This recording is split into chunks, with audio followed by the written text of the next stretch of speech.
ఎలా దూరం అయిపోతాయి అనంటే నిప్పులో వేసినటువంటి దూది ఏ విధంగా అయితే నిమిషంలో కాలి బూడిదైపోతుందో అలాగ భగవన్నామస్మరణ చెయ్యగానే నువ్వు చేసినటువంటి తప్పుల యొక్క నువ్వు చేసినటువంటి పాపముల యొక్క మొత్తము ఫలితం ఏదైతే ఉందో అదంతా కూడా అలా నాశనం అయిపోతుంది. ఇక మిగిలి ఉన్నటువంటిది ఏమిటి? ప్రారబ్ధ కర్మ. ఈ ప్రారబ్ధ కర్మ అంటే నువ్వు ఇదిగో ఇప్పుడు చేస్తున్నటువంటి మంచి చెడుల యొక్క ఒక సూచిక, ఒక కొలమానం. ఈ కొలమానం ఏం చేస్తుంది అనంటే ఎప్పుడైతే నువ్వు చేస్తున్నటువంటి కర్మల యొక్క ఫలితం పూర్తి అయిపోతుందో అప్పుడు ఈ ప్రారబ్ధ కర్మ కూడా దూరం అయిపోతుంది, నువ్వు విష్ణు సాయుధ్యాన్ని పొందుతావు. అలాంటి మహానుభావుణ్ణి నువ్వు వెళ్ళి పిలవటమే ఆలస్యం, వెమ్మటే వచ్చేస్తాడనమాట ఆయన. కాబట్టి నామీన ప్రభవంతి పాపరిపవః స్వామి నను శ్రీధర అన్నాడు. మనకి ఎవరు స్వామిగా ఉన్నాడు, ఎవరు యజమానిగా ఉన్నాడు, ఎవరు మన మాట వింటున్నాడు అంటే అదిగో ఆ సాక్షాత్తు శ్రీధరుడైనటువంటి స్వామి. ఆలస్యం వ్యపనీయ భక్తి సులభం ధ్యాయస్య నారాయణం అన్నాడు. కాబట్టి ఆలస్యం చేయమాక, ఇంకా చేసిందంతా అయిపోయింది. ఇన్ని సంవత్సరాల పాటు నువ్వు ఆ నామస్మరణ చెయ్యలా, ఇప్పుడు చెయ్యగానే ఏమైపోతుంది? నిమిషంలో వచ్చేస్తాడు ఆ భగవానుడు అక్కడికి. ఆ గజేంద్రుడు స్వామిని పిలవటానికి 10,000 సంవత్సరాలు పట్టింది. 10,000 సంవత్సరాల పాటు ఏమనుకుంటున్నాడు? నేనేమో ఇంత శక్తి కలిగినటువంటి వాడిని కదా, ఈ ఒక్క ముసలి నన్ను పట్టుకుంటే ఏమైపోతుంది, దాన్ని నేను సంహరించలేనా అనుకున్నాడు. దాంతో పట్టి యుద్ధం చేస్తున్నాడు. ఒకటి కాదు, రెండు కాదు, 10,000 సంవత్సరాలు గడిచిపోయినాయి. ఈ విధంగా చివరికి ఒంట్లో బలమంతా పోయింది, నాశనం అయిపోతూ ఉన్నాడు.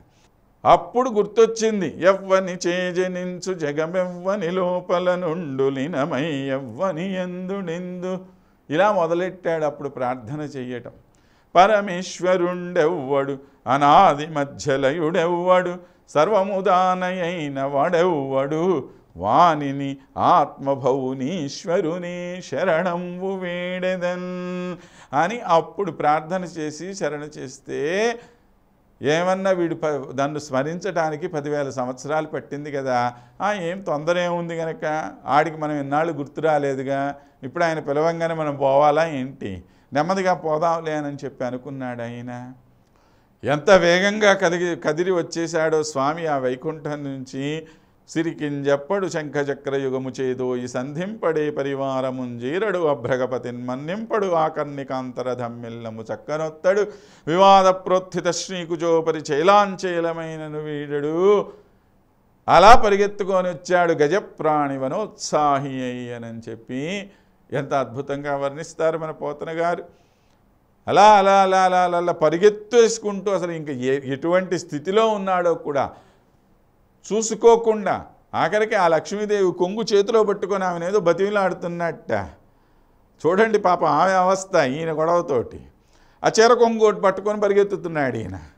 పాప ఆమె ఏం చేస్తుంది, వెనకాల ఆమె పరిగెత్తుకొని వస్తుంది, చీర కొంగు చేతిలో ఉంటే ఆమె ఏం చేస్తుంది కనుక. కాబట్టి ఇలాగా భగవంతుడు అంత భక్తి సులభుడు అన్నమాట.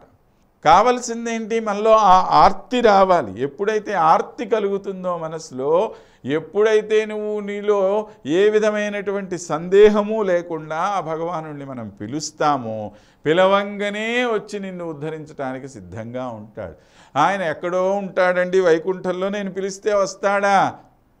ఆయన రావటానికి ఎన్నాళ్ళు పడుతుందో. మనం హాస్పిటల్లో చేరి డాక్టర్లు అక్కడ ఉన్నామనుకోండి, రూమ్లో ఉంటేనే పక్క రూమ్లో ఉండే డాక్టర్ రాడు మనం పిలిస్తే. అమ్మా నాకు ఇక్కడ నొప్పిగా ఉంది, అక్కడ బాధగా ఉంది అని చెప్తే నర్సుకు చెప్తే ఆ నర్సు 10 నిమిషాల తర్వాత డాక్టర్కి చెప్తే ఆయన అరగంటకో గంటకో ఎప్పుడో దిగి వస్తాడు మన దగ్గరికి. కానీ భగవంతుడు అలా కాదండి.